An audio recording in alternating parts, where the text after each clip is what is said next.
क्या आप full stack developer बनना चाहते हैं ताकि एक डेवलपमेंट प्रोजेक्ट में इन्वॉल्व्ड सारी टेक्निक्स में मास्टर हो सके, ताकि आप बहुत तेजी से एक प्रोटोटाइप बना सके। प्रोजेक्ट की कॉस्ट को रिड्यूस करना आपके हाथ में हो, रिक्वायरमेंट्स के बेस पर फ्रंट एंड और वेब एंड डेवलपमेंट के बीच में स्विच भी कर सके, न्यू एंड अपकमिंग टेक्नोलॉजीज के सारे एस्पेक्ट्स आसानी से समझ में आए और अच्छा सैलरी पैकेज एंजॉय कर पाए। क्योंकि आज सॉफ्टवेयर डेवलपमेंट इंडस्ट्री में फुल स्टैक डेवलपर्स की हाई डिमांड है, तो फिर आपका फुल स्टैक डेवलपर बनने का इरादा रखना तो बनता ही है। और फिर इतने सारे एडवांटेजेस जानने के बाद तो आप सॉफ्टवेयर प्रोग्रामिंग के इस दुनिया में फुल स्टैक डेवलपर बनने के लिए तैयार भी हो गए होंगे। लेकिन क्या आप इसके बारे में यानी फुल स्टैक डेवलपमेंट के बारे में जानते हैं? हो सकता है कि आपको इसके बारे में थोड़ी नॉलेज हो, लेकिन अगर आप इसके बारे में बिल्कुल भी नहीं जानते हैं तो आपको इस वीडियो के जरिए फुल स्टैक डेवलपमेंट को अच्छी तरीके से समझ लेना चाहिए, ताकि आपके करियर ऑप्शंस की लिस्ट में एक और ब्राइट और इंटरेस्टिंग करियर ऑप्शन जुड़ सके। तो चलिए आज इसी बारे में बात करते हैं और वीडियो को शुरू करते हैं।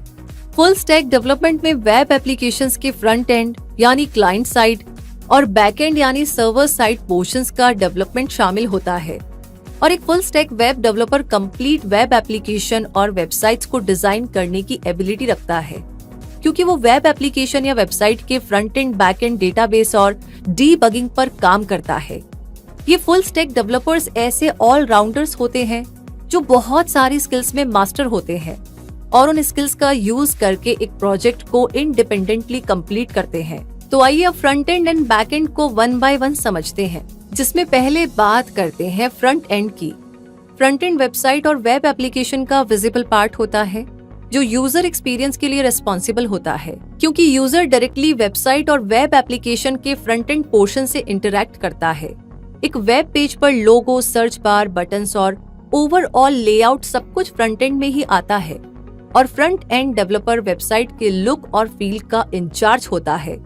इसकी जिम्मेदारी ये अश्योर करना भी होता है कि वेबसाइट हर डिवाइस पर यानी कि फोन्स पर, टैबलेट्स पर और कंप्यूटर स्क्रीन्स पर अच्छी दिखाई दे। फ्रंट एंड पोर्शन जिन लैंग्वेजेस से मिलकर बना है वो है HTML। HTML यानी हाइपर टेक्स्ट मार्कअप लैंग्वेज, जो वेब पेजेस के फ्रंट एंड पोर्शन को डिजाइन करने में यूज की जाती है। CSS यानी कैस्केडिंग स्टाइल शीट्स, जो कि एक डिजाइन लैंग्वेज है और वेब पेजेस को प्रेजेंटेबल बनाने के प्रोसेस को सिंप्लीफाई करती है। जावास्क्रिप्ट, ये ऐसी स्क्रिप्टिंग लैंग्वेज है जो साइट को यूजर के लिए इंटरैक्टिव बनाती है।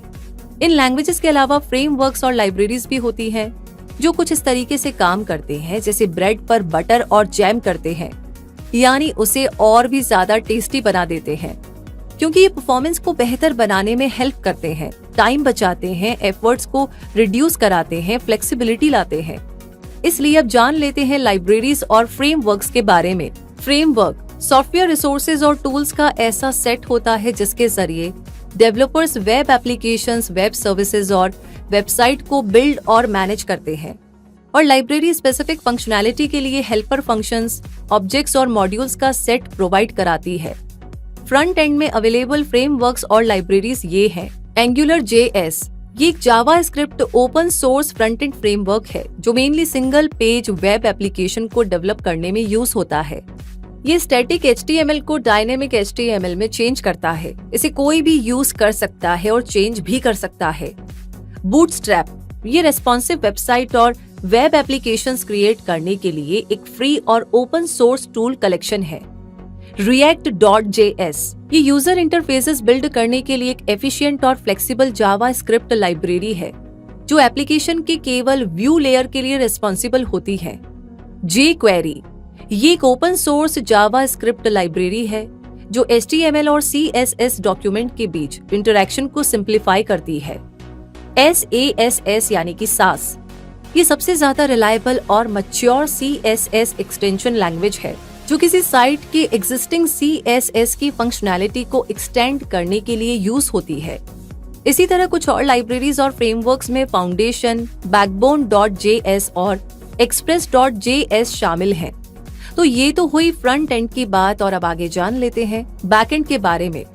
इसमें वेब एप्लीकेशन और वेबसाइट का सर्वर साइड आता है और इसका प्राइमरी फोकस इसी पर होता है कि वेबसाइट कैसे काम करती है, इसमें एप्लीकेशन का वो पार्ट आता है जिसे यूजर नहीं देखता। एक बैकएंड डेवलपर वेबसाइट के लॉजिक पर, सर्वर्स क्रिएट करने पर और डेटाबेस और एपीआई के साथ काम करने पर फोकस करता है। बैकएंड पोर्शन में यूज होने वाली लैंग्वेजेस हैं PHP। ये एक सर्वर साइड स्क्रिप्टिंग लैंग्वेज है जो स्पेसिफिकली वेब डेवलपमेंट के लिए डिजाइन की गई है। C++ जो कि एक जनरल पर्पस प्रोग्रामिंग लैंग्वेज है और कॉम्पिटिटिव प्रोग्रामिंग में बहुत यूज होती है। जावा, ये मोस्ट पॉपुलर प्रोग्रामिंग लैंग्वेज और प्लेटफॉर्म है और हाईली स्केलेबल भी है। जावास्क्रिप्ट, ये लैंग्वेज फ्रंट एंड और बैक एंड प्रोग्रामिंग लैंग्वेज के रूप में यूज की जाती है। पाइथन, ये प्रोग्रामिंग लैंग्वेज वर्क स्पीड को बढ़ाती है और सिस्टम्स को ज्यादा एफिशिएंटली इंटीग्रेट करने में हेल्प करती है। इनके अलावा C#, रूबी, रीसेट, गो भी बैकएंड लैंग्वेजेस होती हैं। और अब जान लेते हैं बैकएंड के लिए यूजफुल फ्रेमवर्क्स के बारे में। ये framework server side programming languages की लाइब्रेरीज होती हैं, जो किसी साइट के बैकएंड स्ट्रक्चर को कंस्ट्रक्ट करती हैं। ये है Node.js। ये एक ओपन सोर्स सर्वर एनवायरनमेंट है जो बहुत से प्लेटफॉर्म पर रन करता है और ये सर्वर पर जावा स्क्रिप्ट का यूज करता है। ये ना तो एक फ्रेमवर्क है और ना ही एक प्रोग्रामिंग लैंग्वेज। ये बहुत से जावा स्क्रिप्ट मॉड्यूल्स की रिच लाइब्रेरी भी प्रोवाइड कराता है जो वेब एप्लीकेशंस के डेवलपमेंट को सिंप्लीफाई करता है। Express.js, ये एक flexible Node.js web application framework है जो वेब और मोबाइल एप्लीकेशंस के लिए फीचर्स का एक स्ट्रॉन्ग सेट प्रोवाइड कराता है। और आगे है Laravel, ये टॉप PHP फ्रेमवर्क्स में से एक है जो डेटा के साथ साथ यूजर्स को भी एनहेंस्ड सिक्योरिटी ऑफर करता है। अब जानते हैं डेटाबेस के बारे में, क्योंकि हमने इस वीडियो में पहले ये जाना है कि एक full stack developer front end back and database और डीबगिंग पर काम करता है। और इनमें से फ्रंट एंड और बैक एंड के बारे में तो हम बात कर ही चुके हैं। तो अब आई ना बारी डेटाबेस को समझने की, तो आइए इसे भी जान लेते हैं। क्योंकि हर सॉफ्टवेयर प्रोडक्ट को डेटा स्टोर करने के लिए एक डेटाबेस की जरूरत पड़ती है और ये डेटाबेस इंटर रिलेटेड डेटा का ऐसा कलेक्शन होता है जो डेटाबेस से डेटा के एफिशिएंट रिट्रीवल, इंसर्शन और डिलीशन में हेल्प करता है और डेटा को टेबल्स, व्यूज और रिपोर्ट्स की फॉर्म में ऑर्गेनाइज करता है। ऐसे कुछ डेटाबेस हैं ओरेकल। ये ऐसे डेटा का कलेक्शन है जो एक यूनिट के रूप में ट्रीट किया जाता है। इसका पर्पस क्वेरी रिलेटेड इंफॉर्मेशन को स्टोर और रिट्रीव करना होता है। MongoDB, ये एक ओपन सोर्स NoSQL यानी non relational database management program है और NoSQL ट्रेडिशनल रिलेशन डेटाबेस के ऑल्टरनेटिव के रूप में यूज होता है। ये डेटाबेस डिस्ट्रीब्यूटेड डेटा के लार्ज सेट्स के साथ वर्किंग में बहुत ही यूजफुल रहते हैं। SQL यानी स्ट्रक्चर्ड क्वेरी लैंग्वेज, एक स्टैंडर्ड डेटाबेस लैंग्वेज है जो रिलेशनल डेटाबेस को क्रिएट, मेंटेन और रिट्रीव करने में यूज होती है।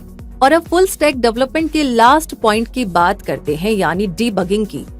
सॉफ्टवेयर प्रोग्राम्स डेवलपमेंट प्रोसेस के दौरान heavy testing, updating, trouble shooting और मेंटेनेंस से गुजरते हैं और सॉफ्टवेयर में यूजुअली एरर्स और बग्स होते हैं जिन्हें रिमूव किया जाता है।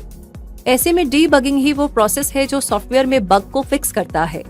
इसमें एरर्स को आइडेंटिफाई करना, एनालाइज करना और रिमूव करना आता है। एक फुल स्टैक डेवलपर बनने के लिए इनके अलावा टेस्टिंग, वर्जन कंट्रोल और प्रॉब्लम सॉल्विंग स्किल्स का होना भी जरूरी है। टेस्टिंग में कोड के लिए टेस्ट लिखना आता है और वर्जन कंट्रोल प्रोजेक्ट के कोड में चेंजेस को ट्रैक और मैनेज करने का एक तरीका होता है। और प्रॉब्लम सॉल्विंग स्किल ये सिखाती है कि प्रॉब्लम को कैसे टैकल किया जाए, उसे स्मॉलर मैनेजेबल पीसेस में कैसे ब्रेक किया जाए और वेब एप्लीकेशंस में इश्यूज को कैसे ट्रबल शूट किया जाए। और अगर इस एरिया में उतरने से पहले फुल स्टैक डेवलपर्स की सैलरी को आप जानना चाहते हैं, तो आपको बता देते हैं कि फुल स्टैक डेवलपर की average salary around 6 lakh per annum हुआ करती है और टाटा कंसल्टेंसी सर्विसेज, IBM, वसार लैब्स, रिपोर्ट गार्डन और एक्सेंचर जैसी top companies full stack developer को रिक्रूट करती हैं।